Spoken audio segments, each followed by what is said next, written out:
مشاهدي الأفاضل، طيب الله أوقاتكم أينما كنتم بكل خير. أحييكم وأقدم نشرة أخبار المساء من الفضائية الإريترية استهلوها بالعناوين.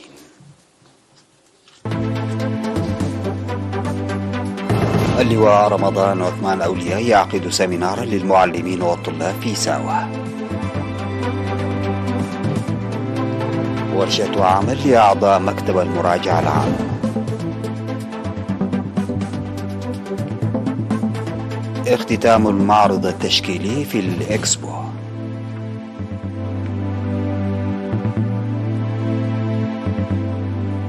تغير خريطة الميليشيات في طرابلس الليبية بعد معركة السبت. إيران تسعى لضمانات أمريكية أقوى من أجل الاتفاق النووي. فريق مفتشي وكالة الطاقة الذرية يغادر محطة زابوروجيا الأوكرانية.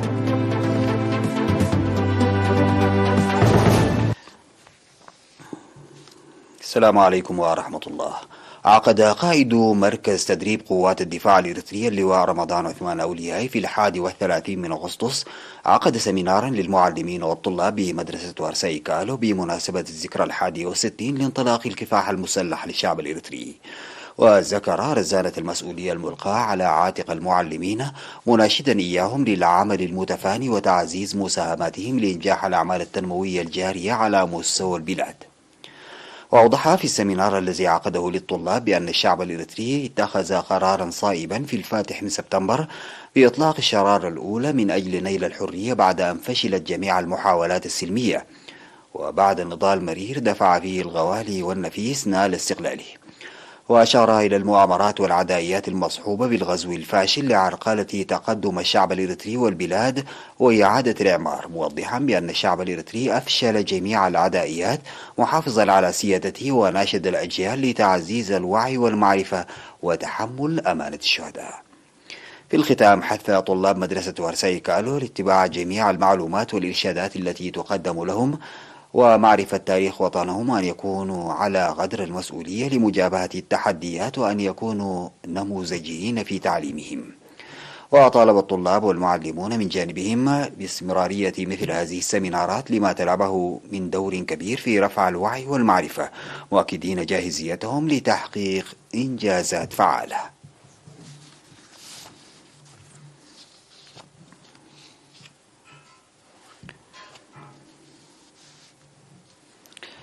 نظم مكتب المراجعة العام ورشة عمل من 29 من أغسطس وحتى 2 من سبتمبر لرفع قدرات أعضائه بالتعاون مع المنظمة الإقليمية لمؤسسات المراجعة العامة للمتحدثين باللغة الإنجليزية في إفريقيا.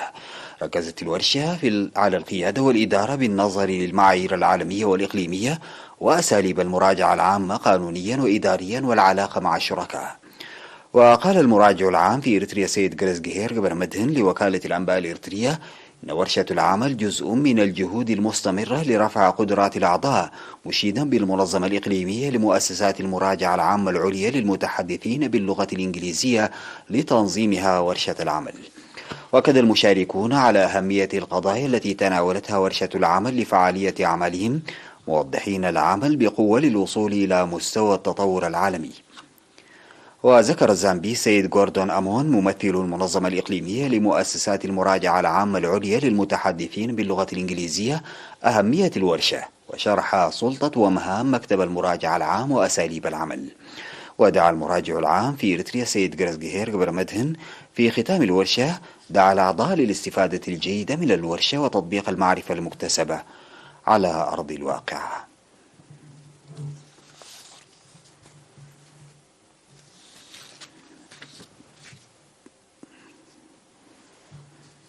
اختتم اليوم معرض الفن التشكيلي الذي نظمته اللجنة الوطنية لتنسيق الاحتفالات الذي يعتبر الأول من نوعه، وذلك بتقديم الجوائز ل10 لوحات فائزة، وعرضت في المعرض المنظم من 26 من أغسطس وحتى 2 من سبتمبر بأرض المعارض بالإكسبو 70 لوحة ومنحوتة تم اختيارها من جملة 350 عمل فني تشكيلي للفنانين الشباب والقدامى.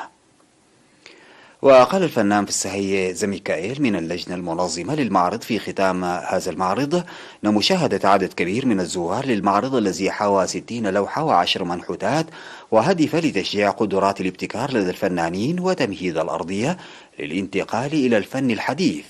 وأوضح مفوض الثقافة والرياضة سفير زمد تخله دور الفن في المراحل الفائتة، مشددا على ضرورة جهد ومشاركة الجميع للارتقاء بالفنون فرديا وجماعيا. وقدمت في ختام المعرض الشهادات التقديرية وجائزة تبلغ 5000 نقفة للفائزين بالمراكز 10 الأولى.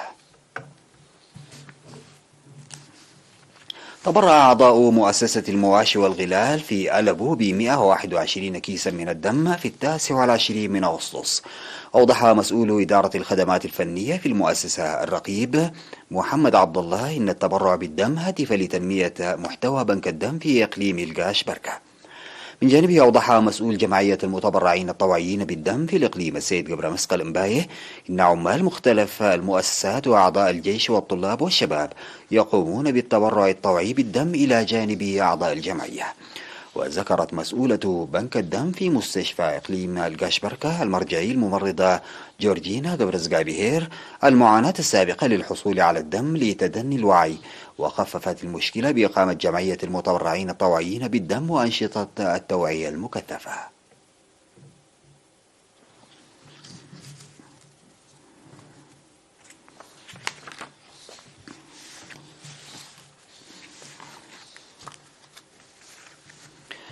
بعد الفاصل سادتي يعود بالأخبار الخارجية.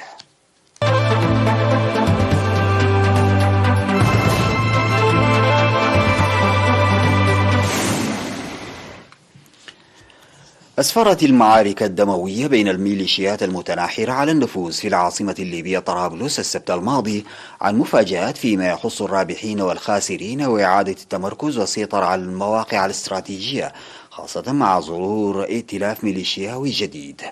ودارت الاشتباكات وقتها بين ميليشيات تتنازع على فرض النفوذ على المواقع والمؤسسات في طرابلس، بدأت بين رتل لميليشيا يتزعمها عماد الطرابلسي وارتكاز لكتيبة 92 التي تتبع هيثم التاجوري، ثم دخلت ميليشيا دعم الاستقرار التابعة لعبد الغني الككلي في صف قوات الطرابلسي واقتحمت معسكر 77 الخاضعة للتاجوري. ولعل المفاجأة الأكبر في معركة السبت هي ظهور ائتلاف ميليشياوي جديد، وذلك بعد أن غادرت المجموعة التابعة لأسامة الجويلي المؤيدة لحكومة باشاقة من جمعية الدعوة الإسلامية وطريق المطار، حلت محلها كتائب من مدينة الزاوية.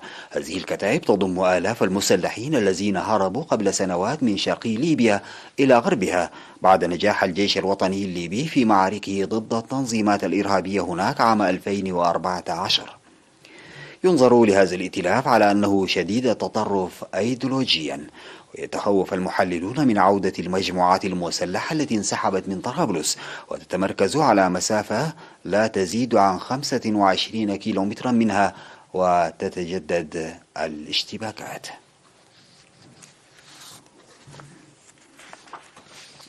قال وزير الخارجية الإيراني حسين أمير عبد اللهيان في موسكو إن بلاده بحاجة إلى ضمانات أقوى من واشنطن من أجل الاتفاق النووي المبرم عام 2015. وأضاف أن الوكالة الدولية للطاقة الذرية التابعة للأمم المتحدة يجب أن تتخلى عن تحقيقاتها ذات الدوافع السياسية بشأن أنشطة طهران النووية. تصريحات أمير عبد اللهيان جاءت في الوقت الذي تراجع فيه إيران رد واشنطن على النص النهائي الذي صاغه الاتحاد الأوروبي والذي يهدف إلى تجاوز الجمود في محاولات إعادة العمل بالاتفاق النووي. وأجرى عبد اللهيان الأربعاء مباحثات مع نظيره الروسي سيرجي لافروف بهدف بحث عدة ملفات ثنائية وإقليمية ودولية.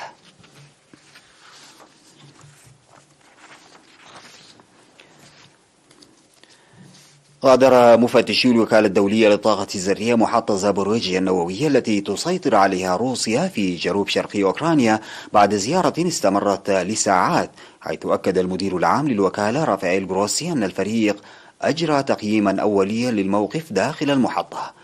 وأضاف جروسي الخميس أن الفريق التابع للوكالة رصد خلال ساعتين الأمور الأساسية داخل محطة زابوروجيا النووية، مشيرا إلى أن بعض خبراء الوكالة سيبقون في المحطة بعد مغادرة البعثة. وكانت شركة إنيرهواتوم المشغلة للمجمع النووي قالت في وقت سابق إن فريق الوكالة وصل بعد أن أدى قصف بقذائف الهاون الروسية بوقت سابق إلى إغلاق أحد مفاعلاته بواسطة نظام الحماية الطارئة. وتبادلت أوكرانيا وروسيا اللوم إزاء القصف العنيف الذي أخر مؤقتا تحركات فريق المفتشين نحو المحطة المترامية الأطراف الواقعة على الضفة اليسرى لنهر دنيبر في بلدة إن غوادار التي تسيطر عليها القوات الروسية. فقد اتهمت وزارة الدفاع الروسية في وقت سابق القوات الأوكرانية بقصف نقطة تجمع البعثة قرب فازيليكييفا ومحطة زابوروجيا بالمدفعية.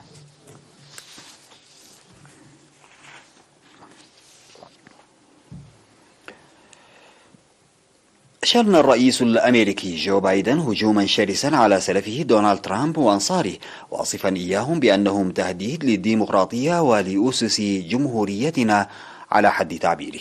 وقال بايدن في خطاب وجهه إلى الأمة من فيلادلفيا إن دونالد ترامب وجمهوري ماغا يمثلون تطرفا يهدد أسس الجمهورية، في إشارة إلى شعار ترامب فلنجعل أمريكا عظيمة مجددا. وأضاف الرئيس الديمقراطي إن المساواة والديمقراطية تتعرضان للهجوم في الولايات المتحدة. وشدد بايدن على أنه لا مكان للعنف السياسي في الولايات المتحدة في إشارة إلى ترامب. وقال لا يوجد مكان للعنف السياسي في أمريكا، معتبرا أن ترامب وأنصاره لا يؤمنون بسيادة القانون. وقال بايدن إن قوى فلنجعل أمريكا عظيمة مجددا مصممة على إعادة هذا البلد إلى الوراء، إلى أمريكا حيث لا يوجد حق في الاختيار، ولا حق في الخصوصية، ولا حق في منع الحمل، ولا حق في الزواج ممن تحب، على حد تعبيره.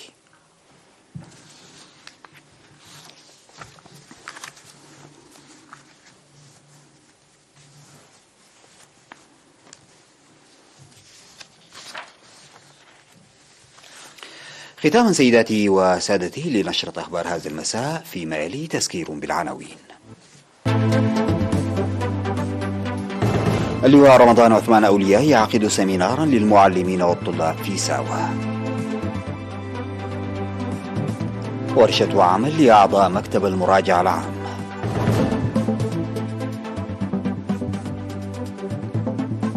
اختتام فعاليات المعرض التشكيلي في الإكسبو. تغير خريطة الميليشيات في طرابلس الليبية بعد معركة السبت.